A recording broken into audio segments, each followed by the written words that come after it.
Salut tout le monde, j'espère que vous allez bien, chez nous aussi ça va.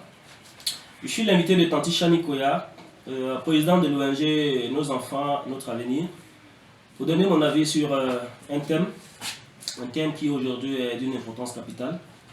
Voilà, ce thème c'est votre adolescent est amoureux et comment gérer la situation.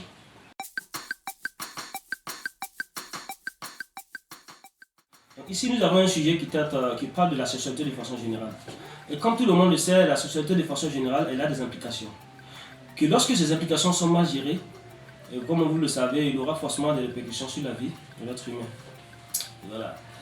Avant de continuer, j'aimerais dire aux parents d'abord de porter vraiment une attention particulière sur les changements qui vont s'opérer à un certain moment donné dans la vie de leur enfant en matière de relations amoureuses. Vous allez voir qu'ils vont passer tout le temps, ils vont passer assez de temps sur le smartphone.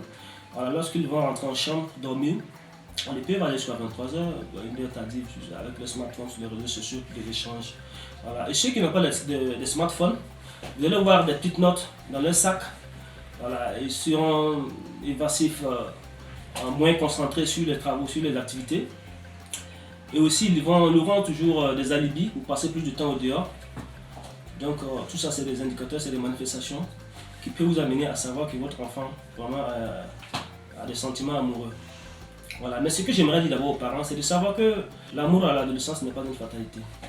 Parce que c'est un processus inévitable qui prépare l'enfant à la vie adulte. Donc j'irai plus loin pour dire que l'expérience qu'il va vivre va en tout cas lui permettre de tester ses capacités à nouveau des relations. Alors, si un parent découvre que son enfant est amoureux, qu'est-ce qu'il faut faire? Il doit se dire immédiatement qu'il est temps d'en discuter. Pour qu'il ait une vision de l'amour, voilà, axée vraiment sur de bonnes valeurs et le respect des autres. Donc il est temps qu'il soit encadré. Voilà. Et comment cette discussion doit se passer? Je pense que d'abord, en premier lieu, il faut adopter une posture d'intérêt, d'échange et d'ouverture. Voilà, c'est-à-dire éviter d'être moralisateur. Parce que cela va lui permettre en tout cas de s'exprimer et de communiquer sans toutefois être cérémonié. Mais si vous êtes moralisateur, il sera renfermé. Voilà, donc il faut vraiment une discussion démocratique. Voilà, pas permissif, pas aussi autoritaire, mais démocratique qui va lui permettre vraiment de s'exprimer pour que vous ayez en tout cas toutes les informations que vous voulez pour pouvoir le cadrer. Et de deux, il va falloir faire un travail de prévention. Et ce travail de prévention consiste à quoi? Il consiste ici à lui donner toutes les informations possibles sur les risques liés à la sexualité. Voilà, cela va lui servir en tout cas de bouclier. Il va pouvoir prendre conscience des actes qu'il voudra peut-être poser.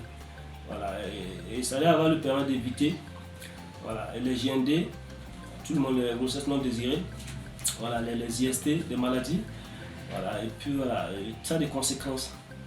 Voilà, donc ces deux éléments fondamentaux sont nécessaires pour les parents en matière de prise en charge de les enfants qui a le sentiment amoureux. Une posture d'intérêt, d'échange et d'ouverture, et puis un travail de prévention.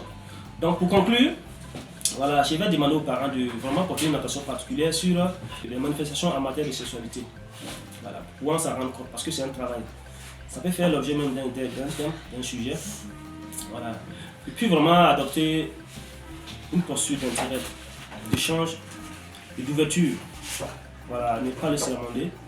Et puis vraiment faire un travail de prévention. Parce que c'est une priorité vraiment qui consiste à un meilleur moyen pour lui de s'informer de façon adéquate afin de faire face aux différentes situations délicates de la vie en matière de sexualité. Donc les parents, nous sommes aujourd'hui une société à la fois de chemin. Et chaque parent doit vraiment porter une attention particulière sur le changement du comportement de leurs enfants en matière de sexualité. Parce que l'adolescent, c'est l'avenir.